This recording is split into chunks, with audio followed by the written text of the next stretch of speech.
சிறுகடிக்க ஆசை சிறுகல்ல அடுத்த வரை எபிசோட்ல நம்ம சத்யா இருந்துட்டு முத்து சொன்னதுனால நம்ம ரேகாவோட அப்பா கிட்ட போயிட்டு நான் ரேகாவை லவ் பண்ணுறேன், எனக்கு ரேகாவை கல்யாணம் பண்ணி வைங்க, அவளை நான் ரொம்பவே சந்தோஷமாக பார்த்துப்பேன் அப்படின்ற மாதிரி சொல்லிடுறாங்க. அப்படின்னா இத்தனை வருஷமாக ரேகாவை நாங்கள் சந்தோஷமாக பார்த்துக்கலன்னு சொல்கிறியா சத்யா அப்படின்னு சொல்லிட்டு கேட்ட உடனே, அங்கிள் நான் ஒன்றும் அப்படியெல்லாம் சொல்லலை, எனக்கு ரேகாவை பிடிச்சிருக்கு, ரேகாவுக்கு என்னையும் பிடிச்சிருக்கு, ஆனால் முதல்ல ப்ரப்போஸ் பண்ணுது ரேகா தான், அதனால் எனக்கும் ரேகாவை பிடிச்சி போச்சு, தயவு செஞ்சு எனக்கு ரேகாவை கல்யாணம் பண்ணி வச்சுருங்கன்னு சொல்லி பொண்ணு கேட்குறாங்க.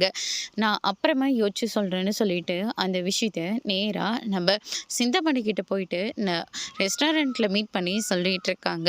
எனக்கு வர கோவத்துக்கு அவனை அதே இடத்துல வெட்டி கூட போட்டிருப்பேன், ஆனால் என்ன பண்ணுறதுன்னு சொல்லிட்டு கண்ட்ரோல் பண்ணிட்டு இருந்தேன் அப்படின்ற மாதிரி சொல்லிடுறாங்க. அவசரப்பட்டு அப்படி எதையும் பண்ணிடாதீங்க, அந்த சத்யாவை கூட வச்சுக்கிட்டு தான் ரேகாவை நம்ம ஒரு நல்ல இடத்துல செட்டில் பண்ணி ஆகணும் அப்படின்னு சொல்லிட்டு சிந்தாமணி நான் சொல்கிற மாதிரி செய்யுங்க அப்படின்னு சொல்லிட்டு சில பிளானெல்லாம் போட்டு கொடுக்குறாங்க.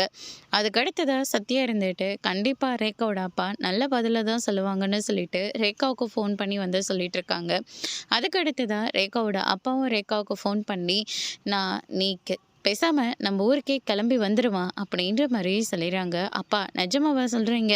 நிஜமாதமா சொல்கிறேன், நீ நம்ம இடத்துக்கே வந்துடு அப்படின்ற மாதிரி சொல்லி வர வைக்கிறாங்க.